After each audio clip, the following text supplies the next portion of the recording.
दोस्तों जोहार, नमस्कार, जय धर्मेश। आज हम लोग बात करेंगे भारत की शिक्षा नीति पर। साथ ही जो प्राइमरी एजुकेशन है, जहां आप देखते होंगे कि गांव-गांव में जो स्कूल है, सरकारी स्कूल की बात कर रहा हूं मैं, और 1 से लेके 5 क्लास तक का स्कूल, या फिर 6 से 8 तक का, फिर हाई स्कूल, फिर कॉलेज, ये सब जो हैं, ये किस लिए हैं? जैसा आप कई नेताओं के द्वारा, अधिकारियों के द्वारा, कई लोगों के द्वारा बोला जाता है कि आप अपने बच्चों को पढ़ाइए, अच्छा स्कूल में पढ़ाइए। साथ ही कौन स्कूल को अच्छा बोलेंगे, कौन स्कूल को बुरा बोलेंगे। सरकारी स्कूल में अच्छे खासे पढ़े लिखे लोग, बीएड किए हुए लोग, डिग्री डिप्लोमा वाले लोग शिक्षक बनते हैं। मतलब शिक्षक बनने का बहुत सारा कैटेगरी होता है, नियम है, एग्ज़ाम देना पड़ता है। अब प्राइवेट स्कूल में बिना एग्ज़ाम के लोग बन जाते हैं। तो आज शिक्षा का जो स्तर है, उसको इस तरीके से भटका दिया गया है। मतलब पूरे देश में, अगर देश एक संविधान से चलता है, एक कानून से चलता, तो समान शिक्षा नीति होना चाहिए। ऐसा स्कूल व्यवस्था होना चाहिए था जहां गरीब का बच्चा भी पढ़ता, किसान का बच्चा भी पढ़ता, मजदूर का बच्चा भी पढ़ता, नेता का भी बच्चा पढ़ता, और कर्मचारी सरकारी नौकरी वालों का भी बच्चा पढ़ता है। तब हम कह सकते थे कि देश में एक कानून है शिक्षा विभाग का, और जिसमें समान शिक्षा नीति है। लेकिन इस देश में, इस लोकतंत्र, जिनको ये लोग बोलते हैं, जो इस लूटतंत्र में आज सरकारी स्कूल की व्यवस्था को एकदम नीचे स्तर गिरा दिया गया। और जितने लोगों के पास जितना पैसा है, उसके लिए उतना ही हाई स्कूल, उतने बड़े स्कूल, महंगे स्कूल में उनके बच्चे पढ़ते हैं। जो लोग किसान हैं, मजदूर हैं, उनके बच्चे गांव के सरकारी स्कूल में पढ़ते हैं, जहां पढ़ाई ना हो के वहां पर खिचड़ी के भरोसे स्कूल चल रहे हैं। वहां के शिक्षक को इतना मानसिक प्रताड़ना बोले, इतना मानसिक प्रेशर है कि वहाँ के शिक्षक खाली कागजे पत्तर में व्यस्त रह जाते हैं। और मैं बता रहा हूँ कि वहाँ के शिक्षक को भी भरोसा नहीं है अपने स्कूल की पढ़ाई पर।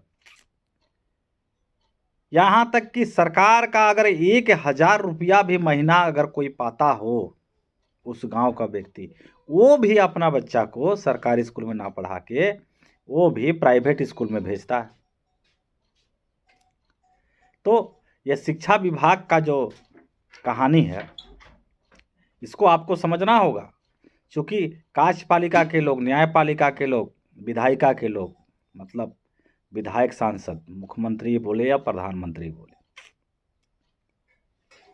कार्यपालिका मतलब जितना भी अधिकारी, बीडीओ, सीओ, डीसी, मुख्य सचिव, उप सचिव, जितना भी कार्यपालिका के विभाग हैं, डीसी, एसपी, कोर्ट के जितने भी अधिकारी हैं, जज हैं, वहाँ के जो भी कर्मचारी हैं, वकील हैं, मतलब जितने लोग भी इस देश में थोड़ा सा भी आर्थिक रूप से थोड़ा सा ऊपर हुए हैं, सबने अपना बच्चा को प्राइवेट स्कूल की ओर मूव किया है। और सरकार का बहुत हिस्सा, बहुत ज़्यादा खर्चा शिक्षा विभाग में खर्च किए जाते हैं। तो सरकारी नौकरी तो उसी को मिलना चाहिए था भाई जो सरकारी स्कूल में पढ़ेगा।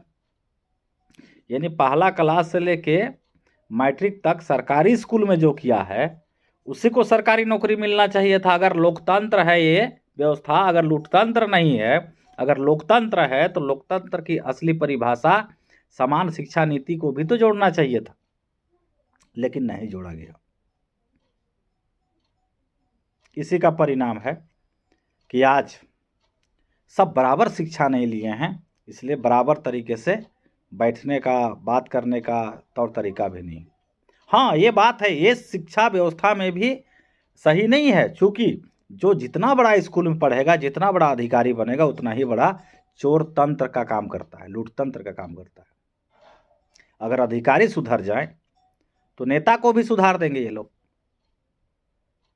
सच्चाई तो ये है, संविधान का खुल्लम खुला उल्लंघन अगर कोई करता है तो अधिकारी ही तो करते हैं, जो सरकार के किसी न किसी अंग के किसी न किसी टेबल पर बैठे हैं, किस कुर्सी में बैठे हैं। और ये लोग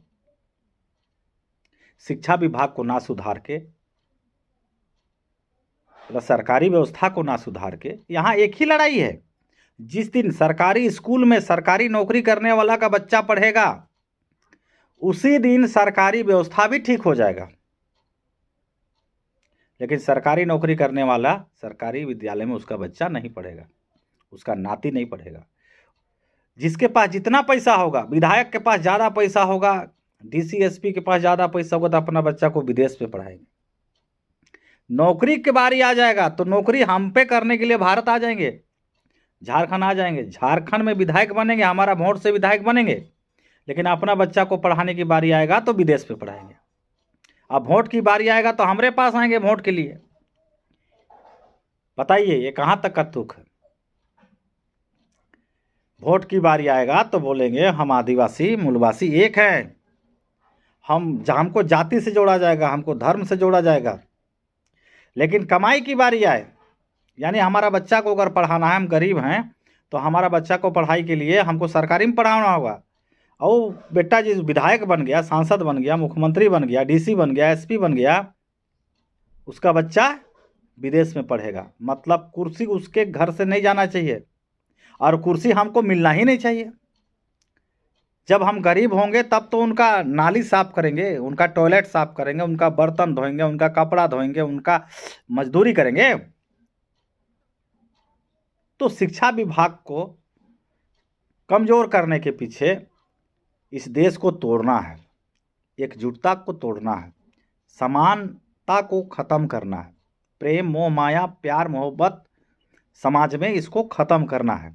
और एक कारण, आज जितना भी प्राइवेट स्कूल आप छान मारिए, बड़ा बड़ा स्कूल या बड़ा बड़ा हॉस्पिटल, उसमें किसी न किसी नेता या किसी न किसी अधिकारी का ही उसमें लूट का पैसा लगा हुआ है।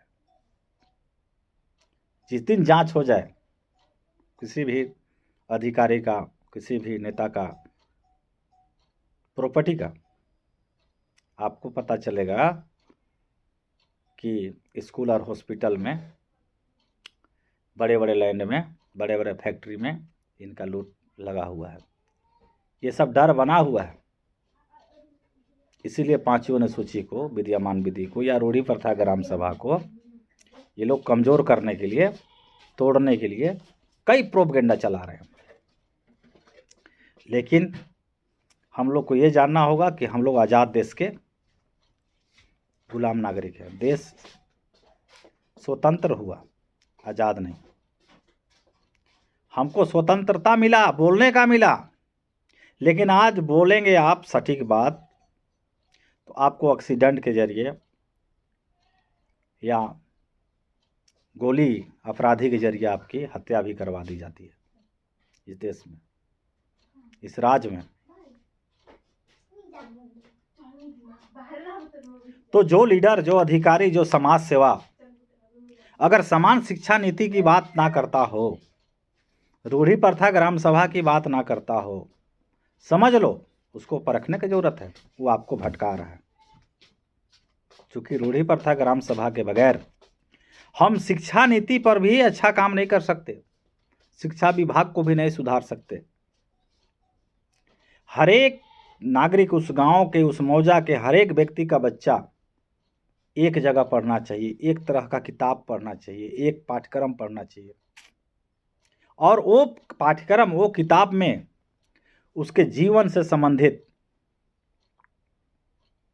अच्छे गुण लिखा हुआ हो, जड़ी बूटी के बारे जानकारी दिया हुआ हो, आप विद्यमान विधि की बात लिखा हुआ, आपकी संस्कृति, आपकी भाषा, आपका पहचान, आपका इतिहास, आपकी परंपरा, आपका कपड़ा, आपका भोजन, वो सारा बात आपका गीत संगीत आपको पता होना चाहिए। विद्यमान विधि के अनुसार हमारा आदिवासी परंपरा में 12 महीना का अलग अलग गाना है। कौन गाना किस महीना में किस दिन गाना है ये चीज है, और उस गाना का माने मतलब है, उसका अर्थ है, किस लाभ के लिए हमको उसको गाना को गाना है। अगर बारिश नहीं हो रहा है, वर्षा अच्छी वर्षा के लिए भी गाना है, ऐसा नहीं है।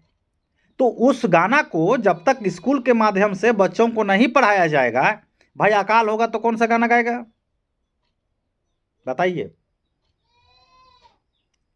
विद्यमान विधि छोटा मोटा पावरफुल वाला ये नहीं है जो हमारा संस्कृति है, उसमें दैविक शक्ति का परंपार व्यवस्था है। लेकिन ये शिक्षा स्कूल में बच्चा पहला क्लास से मिलना चाहिए। आपको कितना टाइम पे उठना चाहिए, कैसा नहाना है, कब नहाना है, कब खाना है, क्या से कैसे खाना है, कौन चीज़ खाना है, कैसे बैठना है, कैसे सोना है, कैसे गाना है, कौन चीज़ गाना है, कब गाना है, ये सारा चीज़ का पढ़ाई कौन कराएगा। आज गार्जियन को खुदे पता नहीं है, दुनिया भर का बीमारी बोह लिया है, सुबह उठ रहा है और दवाइयाँ खा रहा है। क्यों बीमारी हुआ, कैसे हुआ, उसका जड़ी बूटी से समाधान कैसे होगा, फ्री में कैसे होगा, इसके बारे में गार्जियन को खुद पता नहीं है तो बच्चा को क्या बताएगा। और उसका बाप का बात को अपना बेटा खुद नहीं समझ रहा है। जो बच्चा के लिए वो दिन रात मेहनत कर रहा है, काम कर रहा है, खट रहा है, उस बाप का बात को उसका बच्चा नहीं समझ रहा है, ना सुनता है। तो आप अपने बच्चा को नहीं सुधार सकते हैं, अपने बच्चा को एजुकेशन नहीं दे सकते हैं, लेकिन रूढ़ी प्रथा ग्राम सभा के हिसाब से समाज सभी का बच्चा सभी परिवार को जोड़ सकता है, ज्ञान दे सकता है, शिक्षा दे सकता है। लेकिन संभव है तो विद्यमान विधि से ही, रूढ़ी प्रथा ग्राम सभा से ही संभव है। आज हर मुसीबत के निपटने के लिए तरह तरह के पूजा पाठ, तीर्थ व्रत, यहाँ वहाँ लोग जाते हैं। साल भर में सैकड़ों पूजा पाठ मंदिर में, मस्जिद में, चर्च में, कहाँ नहीं जाते हैं। साथ ही जब एक छोटा सा एक कोरोना आया, सबको धो के ले गया। कौन लाया कोरोना, कैसे आया कोरोना। जब आपके मंदिर में इतनी ताकत है, आपके मस्जिद में इतना ताकत, आपका चर्च में इतना ताकत, तो फिर आप क्यों चले गए हम लोग को छोड़ के।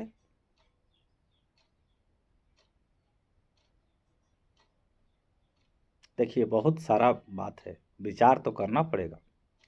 लेकिन शिक्षा विभाग को अगर हम लोग सुधार देते हैं, सबको समान शिक्षा नीति अगर देने में सक्षम है, और उसके जीवन में जो चीज़ ज़रूरत है उसकी अगर पढ़ाई हो, उसी का अगर कंपटीशन हो, तो अगर उस पढ़ाई से अगर बच्चा नौकरी भी ना करे तो अपना जीवन को सफल बना पाएगा। कृषि कानून तो यहाँ पर कृषि का तो खैर पढ़ाई नहीं है। आज ऐसा व्यक्ति कृषि का विभाग हमको ज्ञान देने आता है गांव में लोगों किसानों को, जो व्यक्ति कभी हल नहीं जोता हो, वो उड़द कैसा है उसको नहीं पहचानता है, धान कैसे खेती करना उसको जानता नहीं है, लेकिन एक सरकार का ऑफिसर बन के धान खेती के बारे में, कौन सा दवाई देना है, कौन सा धान लगाना, इसकी बात करने आ जाता है।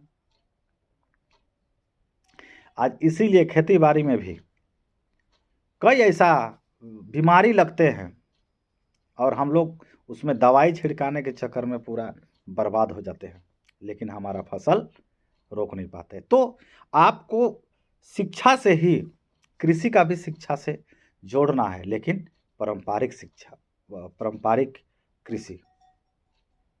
ये रासायनिक खाद और एक से केमिकल के जरिए हमको ज़्यादा फायदा करने के चक्कर में हम अपना ही शरीर में उसको बीमारी को हम लाते हैं। तो साथी आपको ये चीज़ तो जानना पड़ेगा कि आपकी समस्या का समाधान कोई नेता, कोई मंत्री, कोई अधिकारी, कोई डॉक्टर नहीं कर सकता। करना है तो आप ही को। जब आप ही को करना है आपकी समस्या का समाधान, तो फिर गांव में ही संभव है आपका समाधान और ग्राम सभा में ही संभव है समाधान। लेकिन हम लोग दूर की ढोल सुहावन लगने वाली बात, गोद में बच्चा और नगर में ढिंढोरा वाले काम, इसी से हम लोग का विनाश हो रहा है। आज जितने अधिकारी, अफसर, नेता,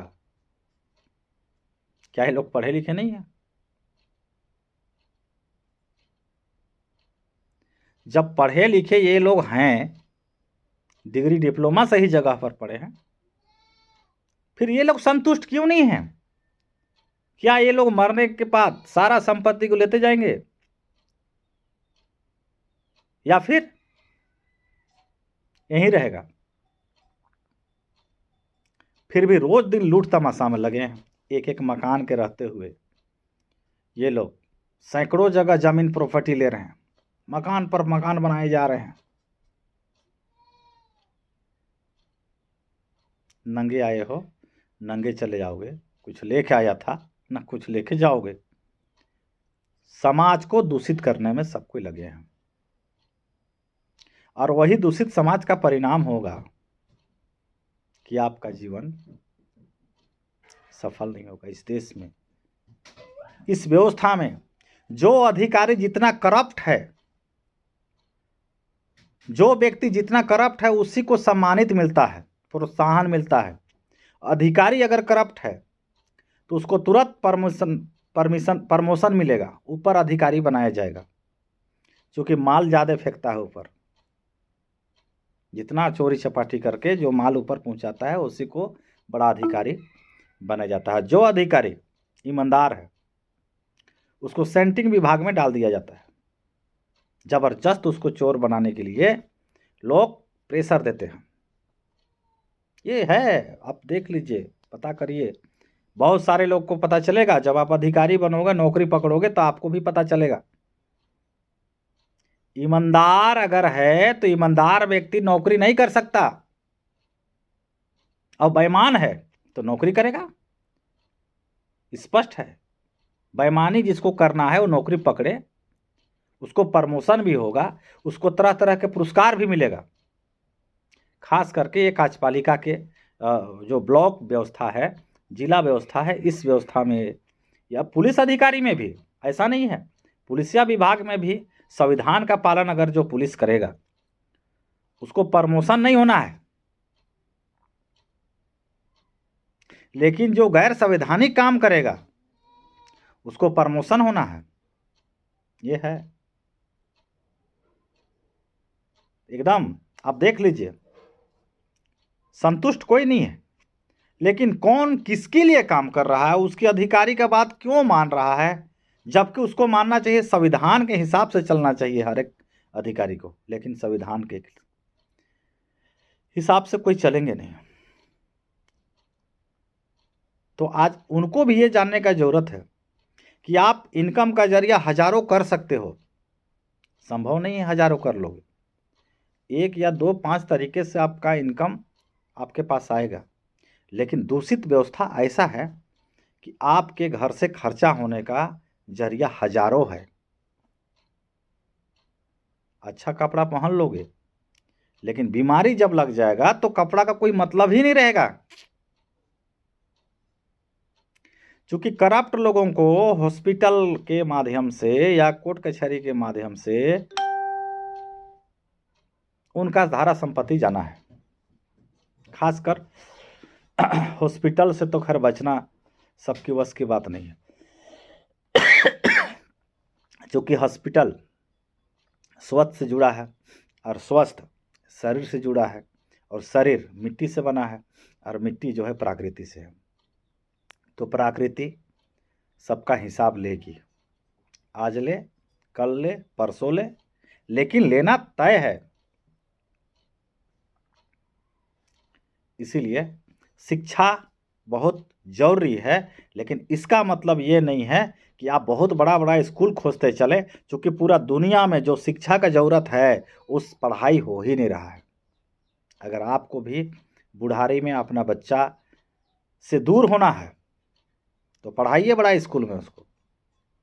आपका खर्चा पूरा आपको बर्बाद होना है तो पढ़ाइए उसको, क्योंकि आपका बच्चा पढ़ेगा दूर में जाके तो शादी करने के बाद नौकरी भी दूर में करेगा, नौकरी भी दूर में करेगा।